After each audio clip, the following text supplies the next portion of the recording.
The backup is brought to you by the best evil person we know, Judas. Evil Spy Boy. Get your exclamation mark Spy Boys out in the chat because thanks to his generous Patreon support, Evil Spy Boy is bringing you the backup for your viewing pleasures. And he's also hoping that you bring the generosity to Food Bank Australia. Food Bank Australia, you know this, but I'm going to tell you anyway. Australia's largest food relief organisation, providing 88 million meals a year, 241,000 meals a day to more than 2,600 charities around the world, accounting for 79% of all food received by charities from food rescue organizations. An Evil Spy Boy is like, you know what? I've done a lot of terrible things in my life. I've committed a lot of crimes, both actual, is in legal, and moral crimes. But they're just the ones we know. Exactly. But he's trying to wipe the slate clean. He has a lot of red in his ledger. And he wants to get back in black by donating to Food Bank Australia. And he hopes that you do too. So if you've done anything that you feel guilty about, then this is a good way to sort of like even those scales. Head to foodbank.org.au. There's a link in Nightbot right now, and donate if you can to Food Bank. We're talking to you, baby Hitler. Judas gets a bad. You know rap, what you were thinking of doing. Judas does get a very bad rap. I mean, doesn't he explode? I know this sounds silly, but like, doesn't he do a thing which is like because he betrays? Yeah, because I think, and then he betrays and he flies down the Judas Canal and puts a missile right. No, it's one of those things that like religion studies at school was relatively boring until like that one Bible story or two would come out. Does Judas no, it's like explode at the end of Benjamin Button? So I'm on AmazingBibleTimeline.com. /blog / the death of Judas. Did he blow up? The death of Judas. Did he blow up? Okay, good. Here's one translation. With the reward he got for his wickedness, Judas bought a field. There he fell headlong. Yes. His body burst open and all his intestines spilled out. Yeah. Okay. It's like he. That's gout. It's like That's gout. That's classic gout. It's gout. But yeah, Judas explodes.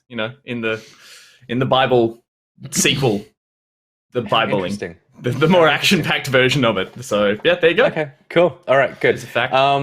I did not expect that. I really did. Let's bring it back to Food Bank and now transition seamlessly to video games. Speaking of making people explode, final Battlefield 2042 mode was revealed. We knew the name of it, Hazard Mode, a couple of weeks ago, but now we know what it is. And it turns out, Peter, it is a squad-based PvPvE experience about collecting data drives and getting out of the map alive. How exciting. You love data drives, 4-player squads, It's true. and they need to get into an area, extract as many drives as possible. Go on, drives right is very, here. yeah, there you go. Right here. You're already in the lead. And then get out before a storm becomes too intense for you to exfiltrate. How do you feel about this mode? It's not really about... What happened to Gus?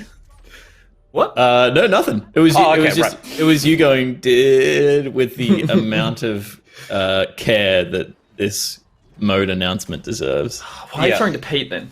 Yeah, well, actually, no, you're right, because I should have thrown it to you, because the first thing this made me think of Wave mode. was Gus's favorite COD mode. Like Plunder! Plunder. Gus, do you want to plunder hard drives? I do. This looks great. I love this. This looks fantastic. I wholly endorse any attempt to change up large-based multiplayer, this kind of stuff that isn't just a battle royale. I think didn't they come out and say they're like it is not a battle royale because they know that just like carries a stigma with it now. And this looks cool. I mean, it's just put more objectives into your large-based shooters, like because I just think it's a fun way to divide attention. You can still focus on just like going after other people and just trying to gain kills, but like if you struggle with shooters or you've got friends not having enough hard drives. Not having enough hard drives. No, it's good. Like Plunder was great for me to play with people who don't play competitive shooters because it's like we could focus up on different things. I know it doesn't draw the larger audience. The bigger group will always go to the highly competitive, more, sort of just regular multiplayer. But I think this stuff's great. I worry that it sometimes doesn't get a big enough player base to stay alive for long. Or sometimes it requires tweaking. Plunder certainly got like tweaks to it to, I think, smooth it out. But there was always a decent number of players with that. So, I'm I'm down with this. This could be fun, and that's a nice way to break up your multiplayer experience. Take that, Pete. I have no problem with it. I'm just not. I don't look at a mode trailer and go like, cool. Particularly when you put this next to like what Battlefield is really good at, which is massive combat. And then the Portal announcement was the other interesting thing. This feels like it's just they made it in Portal and locked out all the non-modern stuff, like as an idea. So it's like I can play stuff like this in Portal, I'm sure. So the fact that it's a in-house one doesn't make it more exciting for me. Is this the first mention of enemy-controlled AI in this version of Battlefield? Yes, it is. Yeah, which that excites me too. I like that that is an option, that there's the ability to put bots, or that they've got the AI in this game for either other modes or variations of. I think that's a cool thing to have as a resource that maybe will, as I said, be fleshed out and played around with. So the other sort of twist on this to the Battlefield formula is that there's like a currency within it that's only for this mode, called dark market credits, where basically before a match you can buy like weapons and gadgets and upgrades. So it's got a bit of like CS:GO feeling of like you sort of like stuff. Choose when to spend your money to get a better loadout and stuff. So I don't know what I was expecting from this. But Gus, I think you've probably hit the nail on the head of like, since this is less about getting kills and more about objectives, then there is potentially like an in for people who are like, I don't want to just go into a big open world and get sniped halfway across the map. Like I want to potentially do something a little more where I have a chance, and the fact that there's AI forces as well means that you can feel like you're getting some kills. I don't mind the dark credit marketplace thing. It sounds stupid, but I like the idea of then also having something as a recurring reason to come back to that mode, so it doesn't just wear out. It's like, oh, there's a novelty of just trying to get a good score or trying to like, rank up by getting drives. Like some little slow drip thing that can feed into a mode is a good way to maybe keep it healthy and keep a play base in there too. So that sounds cool. The Coastal City in chat said, I want today's Gus curl fringe on a Superman body, please. You've already got it, mate. There it is. Look at that. You look great. Classic Brad Pitt. You look amazing. Yeah, it's amazing, Brad Pitt. Okay, moving on from one shooter to another. A shooter that you can play to a shooter that you nearly were able to play, and then it's like, you know what? We got to let this cook a little more. Ghost Recon Frontline announced a week and a half ago. We talked about it on the show last week, so I think it was announced on the Friday before that. Had a closed beta scheduled to go live last week. And then the day before it went live, Ubisoft tweeted out, we have decided it is best to postpone the closed test for Tom Clancy's Ghost Recon Frontline. The development team is dedicated to creating the best experience possible. We'll share details on the new date for the closed test as soon as we can. And the only thing I can think that has happened is they've gone, nobody liked the idea of this. Reaction to trailer was bad. Yeah, and I say nobody, and that's a very broad generalization, but that key metric online of how we know whether or not something is popular, it has like 4 times the amount of dislikes on the video than it does likes, and that is the internet. That's internet democracy. That's voting and saying, you know what, we elect to make you change this game. The reaction, broadly speaking, did not seem that positive. And then, whether they haven't said anything else, they don't know what we don't know what they're doing. But it seems like they may be going back and retooling something, because surely, if you were to announce a closed beta the week before, you would think that if it was server issues, you would have them ready to go. So. If you were ready for it, Gus, you were the keenest on this out of all of us, and you probably would have got into that closed beta. That's true. This sucks. I think it sucks that a consensus from the internet, as you mentioned, can cause a developer or publisher to get cold feet when, like, I want to know this game. It's all speculation. I want to know this mode. Oh, sorry, yes, speculating that it's the negative impact. But if that's the case, that sucks. Because, like, this could suck, but we don't know. We don't know that yet, and give it the fucking benefit of the doubt. And this is gaming in general. It's just like I hate the idea that the previous previous Ghost Recon wasn't what people expected. Wasn't great. I didn't particularly love it, and that's upsetting, or that was disappointing, I should say. But like, so they've pivoted and they're trying something different, and they clearly got to a point where the people creating it were like, this seems fun, or this, hopefully that's the reason. So put it out there in a closed beta and work out the information there. And yeah, to possibly speculate that it is due to a negative reaction sucks, because that's just a lot of people just hating on something, being like, bring back the game we think we love that we don't have yet. And yeah, that's internet toxicity that I really do dislike. Yeah. Because all they're I think looking at there's this fun and to going, be. it looks pretty uninspired. Like, there's not a lot of interesting stuff in this trailer. I mean, sure, but like, the audience it's a trailer. Yeah. It's like, yeah, it's still a Like, trailer. Like, play some, I guess.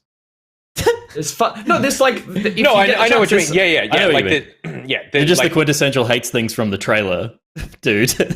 That's true. You are usually in the comments. That's true. No, I'm not. I am not. I will I'll hate decision making, but I'll always give gameplay a chance. I'll always be like, sure, let me see if I can find the fun in this. And I think that's what this deserves, but I also don't think there's much to lose. Like, no one has a lot of love for this thing. So, like, why? I don't know. I mean, that is true. That it's they had nothing to lose with it. I don't know what they think they can retool Already now lost. to change public consensus other than get it out there. And if it is, I mean, maybe it is not fun. And they were like, it's not very fun. Let's put it out there. People won't want it. Oh, shit. If we put it out there and it's not fun and people will write, that will really bury this thing. But I can't imagine. Yeah. I don't think they're reacting to that at all. I think what's actually happening is the same thing that happened with Gods and Monsters. Is that Mariel, the company behind the Frontline cat dewormer, are suing them for cease and desisting in order for them to change the title from Frontline to something else. Yeah, they could maybe try Revolution. I forgot the Plus. reference. Revolution Plus. You just look out and there's like heavily armored soldiers with backwards hats just scraping their bum across the grass. They just move around. There's prone and then there's iron words. I'm curious as to what they will do now, if anything. Will this even see the light of day, or was this something that is, dead on arrival or cancelled before release? I don't know. There you go. We'll see. Yeah. We will see. Sometimes Gus gets it right. Gus is on fire though lately. I'm just everything aside from the Brad. Oh, you mean bullshit. Yeah? Okay. He's called Republics before they're even fucking Republic. That's true. He's a geographical mastermind somehow. Yep. That's right. Judas blowing up. Dallas City does exist. Dallas City exists in Texas. Incredible. Yeah. And in this case, true. Frontline released before cancelled. There you go. Oh, okay. Can I just say that's less of a bold swing of game that is announced comes out is like 95% of games. Yep. All right. Something that you're not going to be able to play, at least on Steam, is Age of Rust. Why would you want to play this game in the first place? Unclear, judging from everything that I've seen about it. But the reason you won't be able to play it on Steam is because Valve is taking a hard stance on blockchain and NFTs, banning them from the store. Any game that contains some sort of like blockchain utility, NFTs for purchase, are all being booted off the platform. Including Age of Rust. Valve's rules for what can be distributed on Steam include a note to apps built on blockchain technology that issue or allow exchange of cryptocurrencies or NFTs, saying that they will not be published, and they have not given a reason, like a particularly in-depth reason as why. It seems that their point of view is that those items have value, and that they don't allow, that Steam doesn't allow items that have real world value on their platform. So you can't put something in your game that actually you could sell somewhere else for real money, which, so I'm conflicted on this, Pete, because I'm sure you feel the same way. One, blockchain and NFTs, I don't need those in video games, and I would really like them to stay out of it. It just feels like a slippery slope that I don't need. But also hats, Counter-Strike Go skins, the entire fucking game of Artifact. Like what? Pete, help! They're running their own market. They're running their own market. I think it's like, there's the there's the whole. I think there is a fair argument in it being like Steam having games on it that are a window to a marketplace that is not controlled by Steam is like just a risky world to play in. I guess there is an argument there, but I think the real driver is that Steam don't get a cut. Yeah. In the same way that Apple don't want Fortnite selling skins without them getting a cut on iOS. It's a tale as old as time. Because I mean, I fucking gave Newell $40 for a PA skin, so it's like, like, what's the difference? Totally. And I would buy an NFT of Collapse's Magnus from the TI-5 final from this morning. The thing that you finished watching 4 hours ago. I would buy that NFT. So I reckon they may be looking at it from how they can monetize their own stuff, but I mean, they already have their own market which they control, and I think it's just a safer bet for them to. That's it. I think that's the business decision. It's a safer bet for us to keep our systems playing safely and just keep everything else off at the moment. And that's the main thing they've been sort of touting with this, isn't it? That there's like it's not centralized, and it would open up a lot of security risks and things like that, which I'm sure is there's a large element of truth to that. But as you're right, it is also the guys in which they can say, we don't get a cut, we want our own version of this, or until we have a full grasp on it in a way that Steam can handle, we are not letting anyone else do it themselves, I guess. The other theory that's been sort of like touted is that Steam are wary of the trouble that they got in with CS:GO gambling stuff. Yeah, right. Where they didn't do a lot to come down on that marketplace and protect people from their own terrible impulses, and that they're kind of like getting ahead of this beforehand. I mean, even more so than that, though. They're like, I mean, NFTs are just one of these things where maybe someone will find a good thing for them. I haven't seen what that good thing is yet. And there was a story, a game called Evolved Apes. Have you guys heard of this one? That no. It was that's us. Evil Ape was a developer, a creator of these NFTs, and this person basically launched a range of NFTs of these different apes that were going to be put in a fighting game. So you bought an ape, and it would go into the game. I don't know how it works in terms of like how you maintain sort of ownership of this ape once it goes into the game, whatever. Like someone spent $10,000 on 20 Evolved Ape NFTs. Anyway, they ended up raising $2.7 million, this developer, from people purchasing pictures of apes in a game that isn't out yet. And then they literally just vanished. And they have disappeared with the money. The game is not happening. They just sold pictures of apes and made 2.7 million US and then left. And that's it. So it's like, so Steam being like, Valve are like, we don't want the word Valve in the headline of that story. Though Epic have come out and Tim Sweeney indicated last night that Epic will allow blockchain games on the platform. And of course, Epic, big fans of multiple platforms. Big fan of blocks. Multiple platforms inside other platforms. So there you go.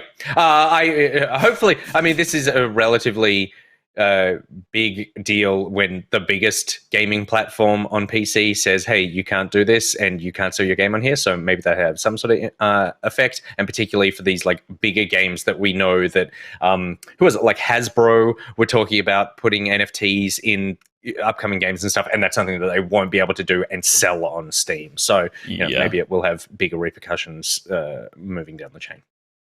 I'd just like to volunteer to put my hand up to play the part of the Brad Pitt organizer of the film version of that ape scam movie that comes out, a la Ocean's 11, which will be called A Great Caper, I believe, will be the term of the film version of that. Nick, do you want to redo that punchline for me and get a laugh? Why is it called a great caper? Wouldn't it be? Isn't that what you call like a scam? It's a caper, but you would emphasize the ape in the word but cape. what's the... Oh, Ape. a cape. Oh, with the ape in there. Yeah, right. I think I'm more distracted by the fact that like you're the only person banging the Brad Pitt drum. When in chat, people have been saying you look like Superman, and I'm like, Gus, take that win. Run with that. What are you doing? Like people are no, no, no, I look like Brad Pitt. I'm sorry, Not a I fan look of Superman. like Brad Pitt. I'm just saying. Okay. Wild. Sorry. Staying with Epic, and they're thinking about making a Fortnite movie. I mean, shocking. I would say horrible idea. They are talking about making a feature film of Fortnite as part of the plans for a new Epic Games entertainment division. A trio of top Lucasfilm employees, famous for fantastic films these days, have joined Epic Games this year, including the film studio's former VP of physical production, Jason McCatlin. And he worked on all of Disney's recent Star Wars films. And then there's a couple of other like business affairs people. You don't need to know their names. But I am curious, Pete. What is Fortnite once you remove all of the licensing deals? It's the banana dude and the fish head dude, right? It's Peely and Fishhead. Isn't it the blonde soldier guy? Like I'm. I mean, that is true. The most played by boring Brad Pitt. character. The most played by Brad Pitt. It's the most boring one. And, like, there's, from what I've seen in the most recent season updates and things, there's an attempt to continually drag it back to a storyline that is happening around that island, around a big portal, around... it's very ham-fisted in the way that they go, these are story beats that then need to facilitate a map change or a gear change and why other things happen. But, I mean, credit to them. It's part of the thing that I find appealing. I don't actually find the gameplay of Fortnite appealing as much as I actually do really like the art style. And I do like the polish of their cutscenes and their character design. And I feel like, of all movies loosely based around games that try to string a story together. I mean, we speculated wildly when we're talking about like the Mario movies coming out. I'm like, how the fuck do you make a story around that feels worthy of a film? Whereas like, I think Fortnite is so loose in terms of where it can go and what it wants to do. Like it introduced like by the third season portals that introduce whole new areas and worlds and all this stuff we're seeing here that I'm like, it wouldn't feel out of place. I guess I'm saying, I don't think it would probably be very good. But I don't think it would be a train wreck of like butchering the story of like the Mario story. They're going to fuck up and make it like, because it's not really even a story. It's just, a cute little old video game tale. And they're going to try and put heaps of modern spins on it and they're going to ruin it. I don't think you can ruin Fortnite's story because look at it. So your argument being that the story they can tell can be an in-game story as opposed to like what I mean, obviously we don't know, but we think Mario is going to be more along the lines of like a Mario Wreck-It Ralph style meta version of what it is. I think they'll try and do something, maybe even like, I mean, the good example of that would be like the Lego movie. Like that's a strange concept for a film, but I think they really landed on something interesting that ended up being a fun film with some cool twisted elements on it. And I think like they're going to try that with Mario, and I a bigger risk of it flopping. Whereas Fortnite, as I said, I feel like you could just really go weirder and weirder and weirder because there's no kind of like, there doesn't appear to be much bounding law or rules to the world. It just seems like anything they want to throw in there. Literally, with the licensing, it's like if they want to throw in every fucking licensed character, they can, and it doesn't feel out of place. So it's kind of like carte blanche with a film idea. So whether or not that is good, I don't know. But I think it will be easier for the writers. Just in my like, I reckon it would just work better as a series, like as opposed to like the idea of it is so like they'll come up with something, but a movie through line needs to be an actual story as opposed to a series where they could just put colorful characters doing Fortnite stuff, in 20 ep runs or something like that land on Netflix. And I think it would just be a bit more like... So just make Pokemon. Yeah, like I get. I'm not. I don't mean that. I don't mean that flippantly. No. I mean like genuinely. Like we don't have the Pokemon sort of thing for games anymore. Like we don't have. I was thinking more like How to Train Your Dragon's television series. Yeah. Right. Yeah. Is like The problem with that is that it's a lower budget animation just to make it affordable. So it's like you look at the difference between the TV series How to Train Your Dragon and the films, and it's like it's quite a marked difference in animation and the quality of it. And I don't know that Epic would want to do that out of the gates. They'll want it to look like their cutscenes, and that's like shit hot, like $1 million a minute kind of animation. Yeah. So it's like they'll probably, if they do a 90-minute feature, I wouldn't be surprised if it then becomes something that they farm out to smaller animation studios and start pumping that stuff out to Netflix or something like that. But yeah, I mean, again, for them, it's a way to, like, kids are going to watch it, and then they're going to have whatever new faces they put into these films, they're going to sell as skins, and that's going to be a way for them to push maybe a broader audience that don't play the game back into it, and people are going to buy the skins and stuff. It's just, you could almost finance the film entirely through the sale of the skins of the characters that you put in the game. Totally. I think that I think you're probably both right, and also I see a lot of people in chat saying, like, do the Ready Player One thing and just get all the licenses for the stuff that's already in game. I really hope they don't do that, because I do think that, like, I really dislike that total metaverse collection of, like, all the IP are in one thing. I think it's really, like, damaging to creative license and IP. I think the fact that, like, you can have all the shit in one thing is just, like, boring, and all the money just goes to these enormous, like, you need to be a franchise to get into Fortnite, and once you're in Fortnite, then you're just part of, like, all your worlds have collided and it's official and all that shit. So I really hope that they don't do that and they actually stick to, like, an original story. And to use example from before, there is definitely a clear good and bad version of doing that. Because I would argue, again, the first Lego film nails the multiple licenses of lots of little cameos from lots of characters from different IPs all popping up. And because of how batshit that film is in, you know, the creative sense, that doesn't feel strange. Cameos from Gandalf and the Ninja Turtles and everyone popping up actually are really endearing, and it's fun, and they play off it in really well ways. From all accounts, the latest remake of the Space Jam film is a hot mess of a Ready Player One style. Yeah. Let's shoehorn in everyone we have to look, you know, to sell what we have, and everything I've heard says it's a hot mess and it's horrible. So yeah, I think it's by no means a sin to do that in a film in some way if there is lots of licensing agreements, but there's definitely a right and a wrong way to do it, and I don't know how Fortnite would handle it. So yeah. Well, I think it's the garish way. It's incredibly inevitable that this is going to happen. So we'll just keep an eye on it, and we may watch it when it comes out. Moving on. Interesting. EA had last week trademarked the name of EA Sports FC. And this came from rumors the week before that they were thinking about splitting from FIFA with the FIFA series and not becoming a FIFA game anymore. And it looks like that this is absolutely what is going to happen. There'd been talks about this for a couple of weeks, and then the New York Times came out with an article explaining what is going on. And basically the dispute is that EA and FIFA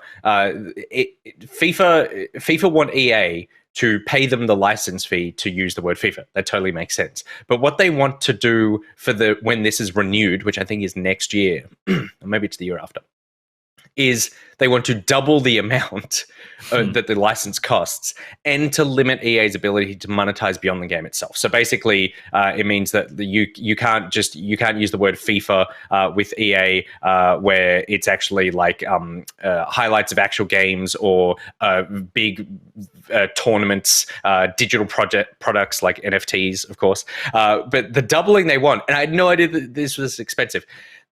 FIFA want EA to pay them $1 billion every 4 years for the use of the word FIFA. And what that gets them is just basically the word FIFA in the title. It does not get them any of the players, because those deals are completely separate from the FIFA licensing brand. So all it is just the name. Gus, if you had $1 billion, would you spend it over a 4-year period on the word FIFA? Fuck no, you don't need to now, because it doesn't matter what EA changes their name to. People are going to call it FIFA for the next foreseeable 5 to 10 years, I think. Yeah. Oh my No one's God. going to look at... no one's buying boxes anymore, or very few people are buying... less people are buying hard copies of games, so there's literally no box with it on. So all you are now seeing is a thumbnail in on a digital store majority of the time, and if you can dress that up and it looks fine, every person is going to be like, do you want to play FIFA? You mean EA Football FC 2022? Yeah, whatever. No one's going to say that. And so they have done the legwork now that they can walk away from that deal, as they should, because it sounds like, I just know a lot of the stories, or I don't know the stories, the details, but just the basic consensus that FIFA is a very corrupt body, and I'm sure they continue to be so. And so that is probably just a bunch of sweaty old white men in suits saying, we demand more, and it's time for them to say, no, now I'm not saying EA is saint, but I'm saying, I think you could well and truly walk out of that, and as long as you don't do a Pez and completely, fuck up the engine and everything, which is not what they're going to do, because they get better each year, I think, on a technical level. So I think you're fine. Yeah, get at it. No longer... my grandkids won't call it FIFA. My grandkids will say EA FC Club, but that's a long time away. But also, and not happening, apparently. So... but the funny thing about it is that, obviously in the real world, lots of people know what FIFA is, but you don't really refer to FIFA when you're not talking about the organizational body. So it's like you watch the Premier League, or you watch the Champions League, or you watch the Bundesliga. You don't watch the FIFA. And so so it's like, to me, FIFA actually has more cultural resonance because of this game than it does because of the organization, because the organization is just like a bunch of people who are trying to organize and make as much money off football as possible. Well, the article that we're pulling from as well says basically in similar words that it's like EA are at the point now where they've done more for FIFA than FIFA have done for their game. It's so why, I don't know where the gall of them to ask for double the amount, and literally Austin Powers style asked for $1 billion for practically just to slap a name on a box that doesn't exist anymore. I know I'm speaking hyperbole, but it's like that. I know it's hyperbole. I know it's hyperbole, but I like to say hyperbole, and I realized I'm on the public outlet now. So call it that. Call it EA's hyperbole. I would play hyperbole for sure. I would too, but I think. And you know what? Use Pez as a testing ground. Someone in the chat mentioned before. I'm still calling it Pez at the moment, so see how long that lasts. And also, always be Pez to me. You're still gonna have the, there are issues with FIFA as it stands right now, the game, but it's still far and away the best football game that you can buy. They got true ball physics. They got true ball physics and explosive sprint. I think that this is it's almost, I feel like it's almost a win for EA. I think EA actually come out of this great, because they go, hey, we wanted to call it FIFA, but FIFA want to charge us $1 billion every 4 years for that. So instead, we can't do that. So we're forced to change the name because FIFA are being unreasonable. But like I said, you don't lose any players, you don't lose any teams. All those deals are negotiated separately. So $500 million across 4 years. Exactly. Yeah. Imagine the best move that they could do. Imagine they would never do this, but imagine if the way they swung this is like, and it means that we can finally remove packs from Ultimate Team, because the only reason we were selling those is to try to pay for that FIFA license. We're now good guy EA, and what we're going to put in is different skins that you can purchase in game, but not packs of cards. And then it's like you won video games. Well done, EA. You've won Hyperball. You've won Hyperball. And then the final thing on this is that it is looking like this is the trend that EA are moving towards of rebooting their sports series to be branded around EA, because they are really branded around the sport as opposed to EA itself. They've got they're renaming PGA Tour as EA Sports PGA Tour. They're bringing out a new game called EA Sports College Football. So EA Sports is kind of the thing that they're like, that's the brand that we want to build now. They've asked John Madden to change his name to John Sports. John E. And he agreed to that because he's dead. They gave him $5 million. Yeah. Isn't, just quickly, what didn't we mention there was a news story a few months ago about EA looked like they were also pivoting to a like an online service for their sports games, and so maybe does that fall in with, was that I'm remembering that correctly, aren't I? That they were looking at patenting a kind of EA style online based sports portal. They just discovered that John Madden's alive. John Madden's still alive. He's 85 years old. And he lives in according Denver, to Google, Colorado, his and name hasn't is John exploded. EA Sports. Wow, What are the odds? Yes, sorry, Gus. Yeah. Was that something that was still kind of semi-rumored when we mentioned it? So yeah, whether or not that plays but into I that. think that's what this is still part of. Yes. Back then there was speculation around what this new version of EA Sports might be, and we're like, it should be Olympics. That's right. Yeah, that's right. Yes. That's right. That was And they should great introduce idea. Hyperball into the Olympics and be like, it's the Hyper Olympics. Yeah. But what it really is them not giving FIFA money anymore. Yeah. I love that. This is why we should never be in charge of big multinational corporations. Of going, you know that thing that people watch for 2 weeks once every 4 years? That should be every day. Good. Okay. Well done, EA. You've come out this looking like the good guys, and FIFA, as usual, completely fucking everybody over. Except Blatter. No. He was terrible, wasn't he? He was awful. They're all awful. If you become the head of FIFA, like FIFA is essentially the closest we've got to an Austin Powers style evil organization of just like if you've come to the top of that, you've done terrible things across You have to start life. asking for $1 billion for everything. Yeah. Exactly. Moving on, and so I love this story. So Spelunky fans have worked to expose an 8-year world record holding speedrun in Spelunky as being a cheat. So the original player was someone called Barry Mode. He held the world record for beating the original Spelunky, so Spelunky 1, in the fastest speed possible at 2 minutes and 30 seconds. This speedrun, and Pete, you know a lot about speedruns, has held firm for nearly a decade because it's literally like 10 seconds faster than anyone else has ever done. And when you think about speedruns, it's usually like, half a millisecond is a significant difference. And when you think about it being a 2 minute, or 2.5 minute completion. The smaller the amount of time, the more you would that window expect becomes. there to be quite a close top bracket of players. There was, at the time, and this video explains that there was a guy who got 253 was the closest for the last 10 years until someone got a 240 recently. And the way that they caught it was that the person who made this, what was the name of the Xanagir?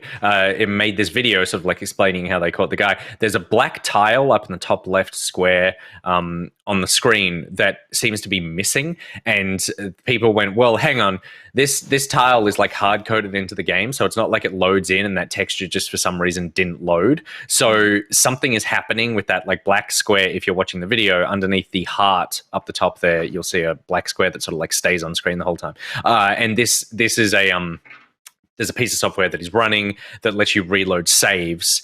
And so the way, and there'd always been suspicion around this because basically like when you're running through a Spelunky level, you get to the bottom of the screen and it's like there's a door somewhere on this level that you need to go through to get to the next thing, and so that door changes locations all the time, and this guy seems to just always perfectly guess where that door is going. Is it to the right, is it down the bottom, whatever, and never seems to get that wrong. And it's like he's making, and you can theorycraft like where that door is supposed to be, and in the video he makes decisions that no speedrunner would ever make of like an educated guess of going, oh, no speedrunner would ever go left here because the odds are it's actually right in this screen. And so they finally figured it out. The video explains like how they caught him, and it was that black square showing that this is a piece of software that he's using, blah, blah, blah. But for me, I just love this is the shit I love about speedrunning. This is the stuff I love about these communities where it's like, Billy Mitchell. banding together to go like, someone is taking advantage of this community and I am becoming a private investigator. It's like Serial for video games, Pete. Yeah, totally. It's such a hard thing to fake and cheat as well. It's Spelunky's speedrunning scene mustn't be huge for someone to get away with this, because the scrutiny that any speedrun gets in Mario 64 is so intense, because there's such an impassioned audience, and they know the game better than the developers. They know the game better than anyone. And so they know exactly how you can break and manipulate the game. And if you see anything, and they know exactly how to play the game as a speedrunner should. Like you said, like this guy making decisions that aren't consistent with how a speedrunner might approach this level is information only someone who's so familiar with how to speedrun this would ever see. So you could show me this and I'd be like, cool. Yeah, he did it. I've tried to do that and I can't do that. I've just watched someone do the thing that I can't do. And not pick up on any of the strange decisions that the person had made. I keep getting served these lately. I've been getting served a bunch of speedrunner caught cheating videos. It's quite a popular YouTube thing of going like, because I think again, it just goes back to a small passionate audience really pulling apart these things because they're super important to them. Like the idea that this guy cheated in a Spelunky speedrun affects me in no way. I don't care. Yep. Like, more power to him. He made a YouTube edit. Like, that's what he did. He spliced together footage of him playing Spelunky. Yeah, and then he lied. It's a playback, basically. Yeah. Playback. and I'm like, they were the biggest lies of all. But I'm glad there are people out there to call out bullshit. It's good. It's good that all these people are getting caught. I like that you're getting served these more, Pete, as an up-and-comer elite speedrunner now who has his name. Are you an up-and-comer when you're on the board and top 11? You've up and came. On the board? I came. I up and came. He has apologized in both private and public, and he removed the original run from... Barry Mode has removed the original run from their YouTube channel. The one thing is that this was like set 8 years ago. And I believe in the video they say the speedrunning community picked up later than this, but no one could top the score. And I think that he was doing potentially like a slightly different version of a run that was less popular amongst speedrunners. So it became like less of a big deal. But this is the only speedrun that he sort of got up there. And the rest of his YouTube channel is conservative right-wing meme songs. So he writes songs. Like songifies Ben Shapiro and shit. Totally, yeah. And that's like, he does that for basically like every day, just posts up one of those videos. But there's this Spelunky thing on there. And then he occasionally like will reference that Spelunky video somewhere on the internet when Spelunky speedruns are sort of like getting heat. So yeah, I'm like you, Pete. Like, I don't care at all about speed running. Like, it's not that I don't care. It's not my scene. But in the same way as like EVE Online articles about wars that are being fought in that game that I don't play, I live for this stuff. Like, I love watching these videos where it's like drama. We spent 3 years and we had a dedicated Discord and 12 people figured out how this person cheated. Also, in this especially considering speedrunning a video game is arguably the least important thing that could be being done in the world, but it is something that people enjoy and get enjoyment out of and love it, and therefore they are allowed to be as protective as they are over it, because like people would argue playing video games is a waste of time, which it is not. It's enjoyable and a great thing to do, but then speedrunning feels like even people who then love video games look at speedrunners, or a lot of them do, and go like, why are you doing that? You are breaking and ruining and changing up the thing that most people find fun. And therefore it's like, no, this doesn't justify, but it's them saying we love this and don't fuck around with it and don't come in here and pretend you're good at it, Peter. That's so true. I watched a half-hour video the other week of some guy pretended that he got the blindfold world record in Super Mario. This is what people are doing with their time. They're getting good. at playing Super Mario 64 completely blindfolded. And so obviously they're not fast times because the people that are doing it properly can't see the video game they're playing. Yeah. They're using audio cues and muscle memory and, like proven methods of kind of like working out where you are, finding corners to hide in, and that's like setups. I'm set up here. And it's like, and he's like, there was this video of a guy going, clearly he could see. He could clearly see. Yeah. Show me 60 seconds of this footage. I can tell you he can see because of the way he's moving his character. Yeah. And he's pretending. But the video went for half an hour, and the guy pulled apart every fucking time he did something. Incredible. That was so obvious. It's like, yeah, we know, but I just kept watching. Incredible. Amazing. I mean, it is true, Gus. You said it's like the least important thing imaginable, and that's true. But because it's like people have gone, I sink so much of my time into this hobby that is so unimportant, it has now gained massive importance because I have put so much time into this. So it's like, how dare you sully something that is this unimportant? Because if you're showing that it's this unimportant that you could cheat and get away with it, what have I done with my life? Like, exactly. So, like, and not as a judgment. Like, I have plenty of shit like that as well. Fantasy football is that. Like, fantasy football, I have too many subscriptions to too many websites, and I spend too much time on these things for it to be like, this is the most serious fucking thing in my life. But the fact it also justifies someone taking time to make a half-hour video debunking someone else's speedrun, it's like, it just keeps, where do you stop? Like, where does the shit, oh God, it's the shit that I fucking love. It's, God, I'll tell you the other thing that I'm really into at the moment is I can't remember the name of the channel, but it's a guy who catches YouTubers who are running crypto scams. So he basically like, because all these like big, because it's that whole thing of like, there's a whole world of people that we don't know about that are on TikTok that have YouTube channels with like 9 million people, and they all live in houses together, and they launch these cryptocurrencies and these coins that then raise a huge amount of money, and then they get early investment, they dump their coin when all their viewers buy up, and then all the viewers are left holding the balloon and everything, when the lights go down and the balloon goes up. But this guy does like 30-minute investigations into the coin conspiracy thing, and I'm just like, I don't know any of these people, I've never heard any of these coins, and this is all fucking ridiculous. But this guy is out there being a fucking like gumshoe detective tracking these people down, and I absolutely love it. Yeah. Good stuff. Okay, quickly, last couple of things. The gaming forum Reset Era. I don't know if you guys have spent a lot of time tooling around in Reset Era. No, not really. I spent a bit of my time in there, and it's been bought for $4.5 million. It's been acquired by a Swedish media company, excuse me, called MOBA Network, and they own like MobaFire, DotaFire, SmiteFire. Basically, if you have a MOBA, and they put the word fire.com after it, and that's how they make their money.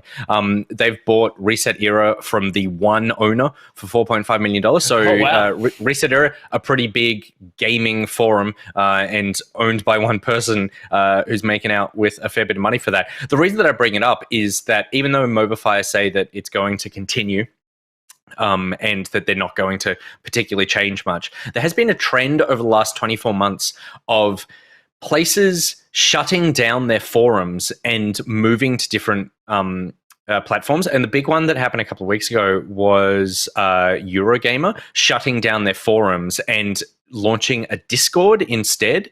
And and even though this is not technically happening yet with Reset Era, I do feel really bad about that, because the idea of like gaming forums are these like archives of a moment and what people were talking about with this thing, reactions to something.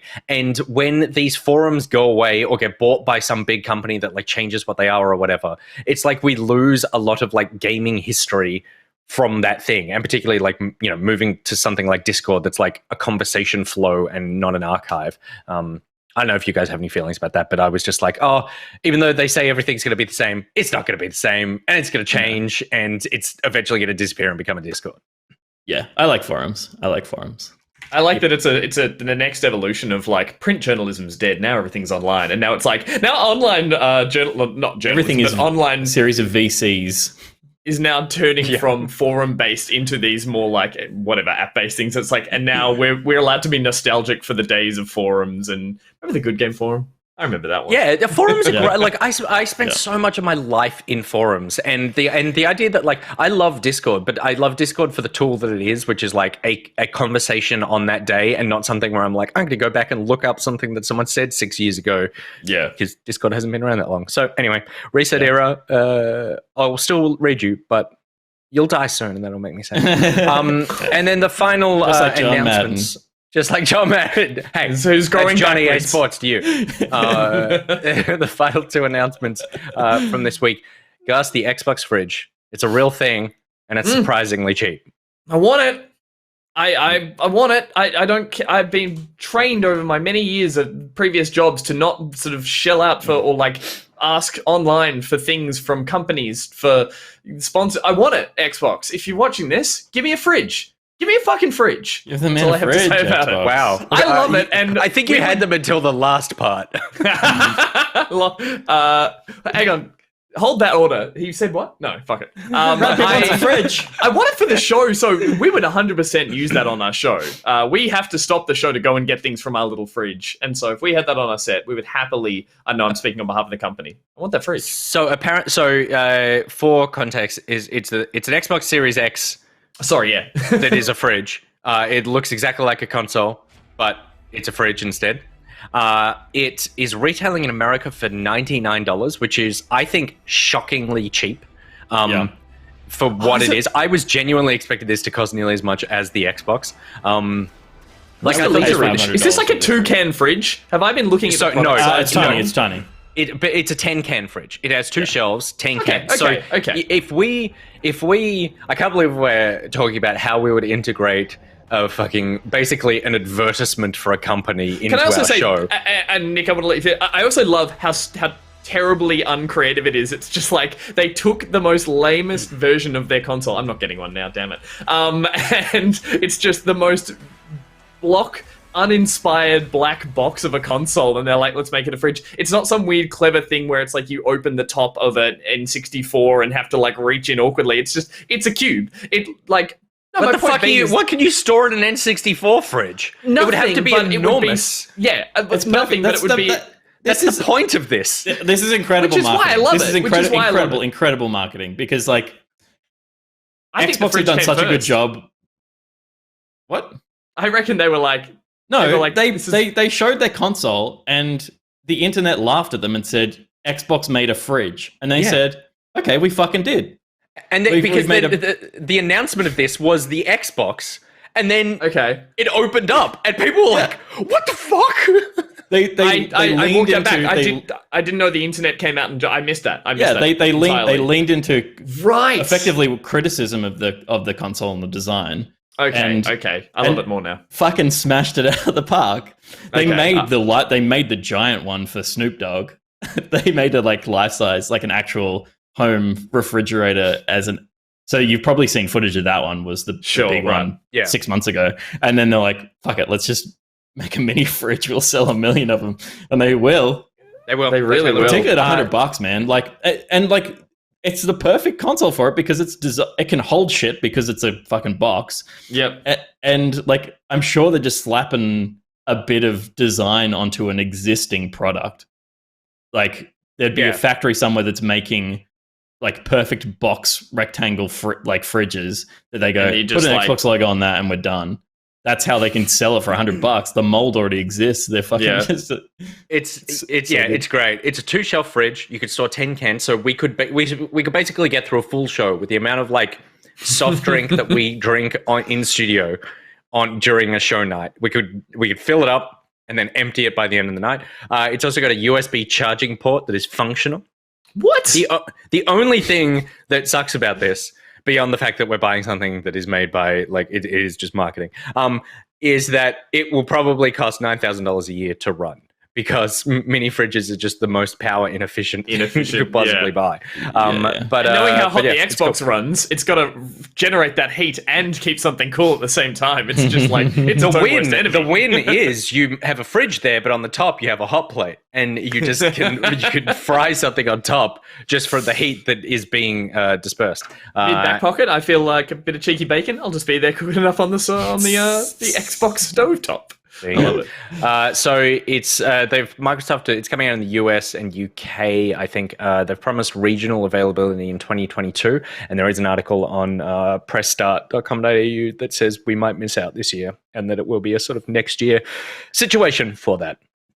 And then the final thing that we got is an announcement of Nintendo Switch Online's expansion pack. This is the thing that they announced in their... What was it? What are they called? It was Nintendo It was Direct. Yeah, it was like proper Direct. Yeah, where the expansion pack is the ability to be able to play some 64 and Genesis games as part of your Nintendo Online subscription. When they announced it, they didn't announce a price. They said the price would be coming. We now know what that price is. So, Nintendo Switch Online costs you $5 a month in Australia, or $27 a year. Nintendo Switch Online currently, Nintendo Switch Online and the expansion pack will cost you, instead of $27 a year, $67 a year for this. So they're basically charging you $40 a year for access to these titles, or $108 a year if you opt for the family bundle, which like activates it on 5 or 7 Switches or whatever. We all were like, if they double the price of this, it's like they can't double the price of it. That's insane. And it is insane because they basically tripled the price of this. Yeah. Gus, you were the one who was like, I like to go back to this stuff. Win back. Yeah. Win back. Are you? It's too much. It's too much. Even though I'm trying to remember in the Direct itself when they showed like, here are the I want to say like 9 games that are coming out when this launches, and we have a roadmap of heaps more to come. I vaguely remember that roadmap not being many more than another 9 games. It wasn't like, here is every N64 game, and you're going to get access to this over the course of 6 to 12 months or something. So invest now and get into this and play through these ones now because they're just going to keep coming at you hard and fast. It's like, I didn't give that kind of energy that justifies that price. No, it was like we've curated this collection, and this is what you get. But then again, like people will buy like a semi-restored, GameCube game on a Switch for $50 or whatever price they want to charge for it, $65 for one game that maybe has like, I'm trying to think of like the Super Mario All-Stars collection or something. So if you weigh up how much game is there's a lot, but I just think it's unfortunately they said somewhere in there that they're like slightly. That it's not that the textures are better, but there's some post-processing to make the games look and run smoother. That's what I want to pay for to test those games out. But that's like going back to a lot of old games. You really just jump onto it to see how they run and go, oh, that's cute. That kind of works. I have the access to it, but I'm not going to usually play much more than that. This is the only other thing they mentioned, that there's access to some DLC for Animal Crossing. I think just kind there's actually decent value in it if you're still playing Animal Crossing and want the DLC. Like, to pay $40 for the DLC and those things, those extra things, is not as awful a deal. Still probably not great. Like, you'd want to spend $20 on the Animal Crossing DLC, and then it's like, I don't want to spend $20 to just play 8 64 games. Yeah. $20 extra. So it's like, nah. So yeah, I'm not very inspired by the fact that there's just not that many in the foreseeable future outside of them going, we're going to drop 5 new games a month, and that's going to keep happening, and they're not going to take old ones out like they have with the Super Nintendo games and Nintendo games. So if it was just there's a continually growing back catalogue of Nintendo goodness, I'd be like, all right, I'll get on board, and after 2 years of this, I'll just have more games than I know what to do with. But I just don't understand like why they didn't just bump it by $5 and do that. Like, again, to look at what Xbox has done well over the last generation, their backwards compatible stuff is at no extra cost. It's a growing library of backwards compatible games.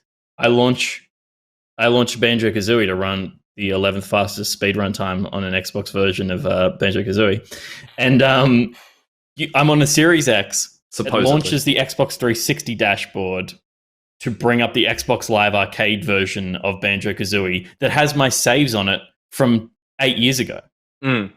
Like, how fucking brilliant is that as a consumer system that is just like a quality of life and it's a sales marketing tactic for Xbox to go like, you can just keep playing all sorts of stuff and we're not going to charge you extra for it. It's like, I think there's just no value in Nintendo Online at the cheap version. It's worthless.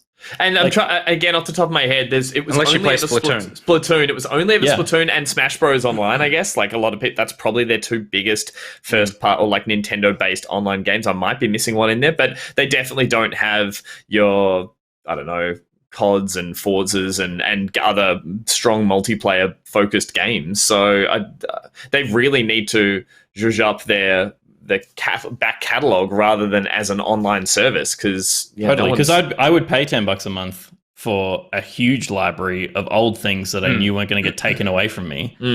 And I might still not play Splatoon and Smash and stuff online, but be happy to be paying for the idea that I can. Yeah, I think that's the thing. When you compare it to something like Game Pass, and you go, Game Pass is obviously more expensive per year than what this is, but it gets you a really big back catalog of games, plus every new Xbox game that comes out. Like, I mean, they're never going to do... Nintendo just operate totally differently, and they're never going to do this. But, like, charge me $150 a year subscription, but I get all the fucking Nintendo first-party games, because you don't put out that many. So...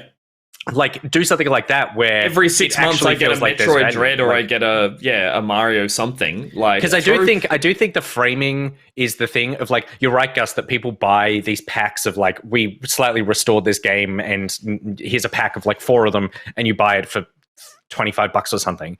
But when you like frame it with this idea of like a recurring yearly subscription, and here's what you get, and what you're actually getting is like just these old games. It doesn't matter how good those games are. I think the age of those games and the availability of those games in other places of being like, if you have your original cart, sure, like emulation, even though yes, technically that's illegal, but it's like, it's so easy to do now. It's like, it's crazy that they're like, no, you have to pay for this, and you don't get anything else. You don't get any new shit with it, except for Animal Crossing, which is cheaper, which means that if you stop your subscription, you lose access to that, unless you buy it outright as well. So emulation has moved into browser form, or has for many years now, that you can play 64 games, I'm sure not legitimately, but like there are browser emulators that you can run that have every N64 game that you can boot up if you just want that like little nostalgic itch scratched. And they need to know that, like they should know that exists as a competitor, particularly to what since the product there's they're better selling. versions of the games in emulation, right? Like emulation totally. is still a pretty gray area, and there's different laws in different countries and stuff like that, but